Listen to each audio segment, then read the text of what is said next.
अस्सलामुअलैकुम नाजरीन। इस एपिसोड के आगाज़ में हम देखते हैं कि शाम के मेंबर के पास सुल्तान का खाना रखा होता है, मगर भूखे प्यासे सुल्तान मेंबर पर रंग करते ही चले जाते हैं।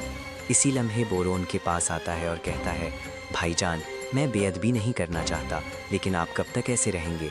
आपने कई दिनों से खाना नहीं खाया। तो सुल्तान जवाब देते हैं, ज़िंदा रहने के लिए थोड़ा खाना काफ़ी होता है, अहम यह है कि इंसान उम्मीद ना खो दे। बोरो सुल्तान की हालत को देखते हुए मज़ीद सवाल करते हैं, क्या आपकी ये हालत उम्मीद की हालत है? आप ज़्यादा मायूस और नाराज़ लग रहे हैं। सुल्तान जवाब देते हैं, मैं किसी से नाराज़ नहीं हूँ, लेकिन बात करना अब मुफीद नहीं है। बोरो फिर सवाल करते हैं, अच्छा तो कब तक ऐसा चलता रहेगा? आप जिस तरह थे वैसे कब वापस आएंगे? सुल्तान कहते हैं, कोई वापसी नहीं है बोरो, ये दुनिया का कानून है, जो लिखा है वही होगा। बोरो कहता है, महीने गुजर गए और कुछ नहीं हुआ। सरदारों और शहजादों के अज़ाइम कमज़ोर हो गए हैं और वो आपको अपने दरमियान देखना चाहते हैं, लेकिन आप उनके दरमियान नहीं हैं। सुल्तान कहते हैं, हर कोई अपने दिल में अज़्म तलाश करे, जो दूसरों से मदद की तवक्को रखता है वो मायूस हो जाता है, और जहाँ तक मेरा ताल्लुक़ है, मेरा अज़्म और उम्मीद अभी तक मजबूत हैं। अल्लाह का शुक्र है, बस थोड़ा सा बचा है और मैं अपना काम मुकम्मल कर लूँगा।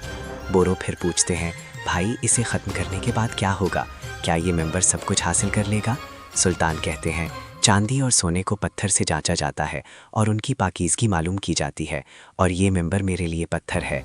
अनकरीब ये वाज़े हो जाएगा कि इस मकसद के साथ कौन पाक दिल के साथ जुड़ा है। इधर खाली तख्त को देखते हुए काजी फाजिल गोक बोरो से कहते हैं, हम ऐसे अजीब दौर से गुजर रहे हैं, हमारे सरों पर सुल्तान है लेकिन तख्त खाली है। गोक बोरो जवाब देते हैं, मेंबर एक बहाना है, बढ़ाई खाना हमारे सुल्तान की तन्हाई की रिहाइश गाह बन गई है। करकोश कहते हैं, ये तन्हाई का वक्त नहीं है गोक बोरो, हम खतरे के दहाने पर हैं, हज के काफले पहले ही गुजरना शुरू हो गए हैं। गोक बोरो कहते हैं, मैं अब भी कबूल नहीं कर सकता कि हमने शोबक किला हवाले कर दिया है। हज के रास्ते की शराग पर कुफ्फार आबाद हैं, ये नाकाबिले यकीन है, हमें कुछ करना चाहिए। काजी फाजिल कहते हैं, अगर सुल्तान नहीं करते तो आपको उनके नायब के तौर पर काम करना चाहिए। काजी फाजिल कहते हैं, हम सिपाहियों का एक दस्ता भेजेंगे, कम से कम शोबक से गुजरते हुए काफलों की हिफाजत की जिम्मेदारी उन पर आयद होगी, और उन्हें अगर शोबक में कोई खतरा महसूस हुआ तो वो अपनी तलवारें खींचते हुए कोई आड़ महसूस नहीं करेंगे। चातलिन अपनी उंगलियों के दरमियान खंजर मारते हुए कहते हैं, ये है एथरिस और ये है गोक बोरो, ये काराटेगान, ये बोरो और ये सलाहुद्दीन। इसी लम्हे हंक वहाँ आकर पूछते हैं, क्या आप ठीक हैं? चातलिन पूछते हैं, क्या तुमने मेरा काम किया है? हंक जवाब देते हैं, मैंने आपकी दरख्वास्त करदा आदमियों को जमा कर लिया है, जिनके ज़रिए हमारी अमन की फ़ौज और दुश्मन सलीबी फ़ौजी डाकू के गिरोह, जो पैसों की खातिर किसी को भी मार सकते हैं, सब आपके ज़ेरे हुक्म हैं।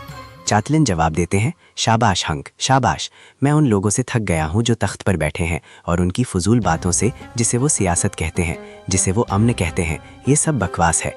या तो मुसलमान हमें मारेंगे या हम उन्हें मारेंगे, और इसके अलावा कोई चारा नहीं है। हंक पूछते हैं, आपका मंसूबा क्या है? बालान ने हज के रास्ते पर अपने हिफाजती इकदामात सख्त कर दिए हैं। चातलिन कहते हैं, हम इसीलिए हज के काफले का रास्ता तब्दील करेंगे। देखो हंक, हर विर्द का एक सरबराह होता है, एक रहनुमा तलाश करो जो हज के रास्ते को अच्छी तरह जानता हो, और साथ ही अपने आदमियों में शामिल कर दो, उन्हें मदद फराहम करने में कोई कोताही ना करना।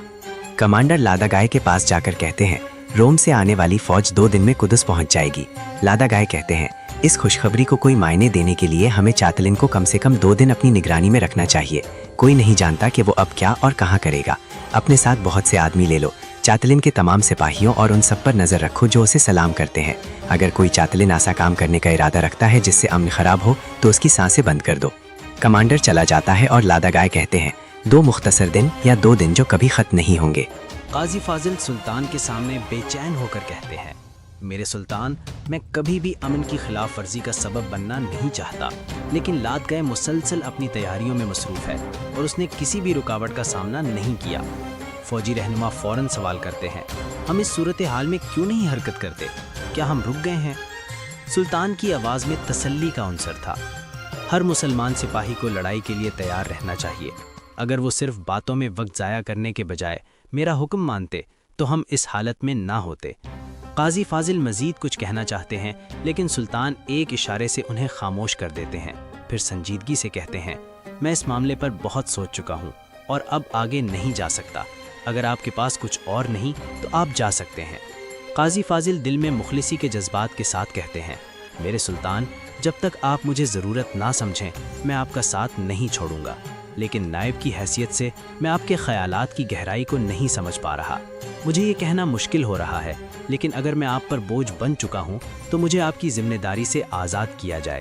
یہ سن کر سلطان ایک لمحے کے لیے رک جاتے ہیں، پھر دوبارہ اپنے کام میں مشغول ہو جاتے ہیں۔ قاضی فاضل کمر میں مایوسی لیے وہاں سے روانہ ہو جاتے ہیں۔ قاضی فاضل کے جانے کے بعد سلطان خود میں گم ہو جاتے ہیں۔ ان کے ذہن میں ایک سوچ چمکتی ہے۔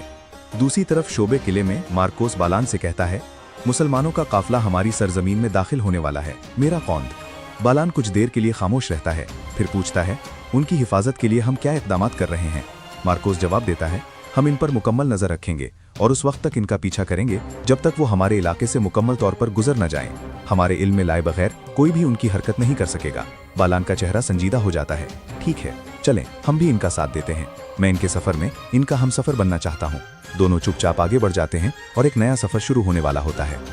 اسی دوران سلطان ایتھرس سے کہتے ہیں، سب کو جمع کرو فوراً۔ ایتھرس چلے جاتے ہیں اور بورو سلطان سے پوچھتا ہے، یہ ممبر یہاں کیوں لایا ہے؟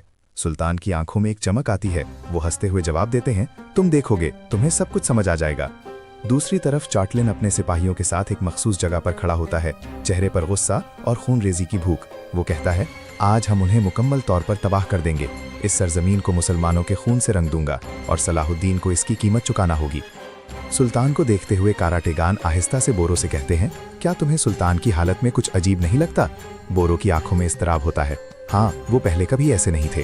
سلطان ممبر کی طرف دیکھتے ہیں اور پورے اطمینان سے کہتے ہیں، میرے سلطان، اللہ کی مدد اور نصرت سے میں آپ کی مرضی کو پورا کروں گا، بہت جلد۔ اسی لمحے ایتھرس اپنے ساتھیوں کے ساتھ وہاں پہنچتے ہیں اور وہ سب بھی ممبر کو دیکھنے لگتے ہیں۔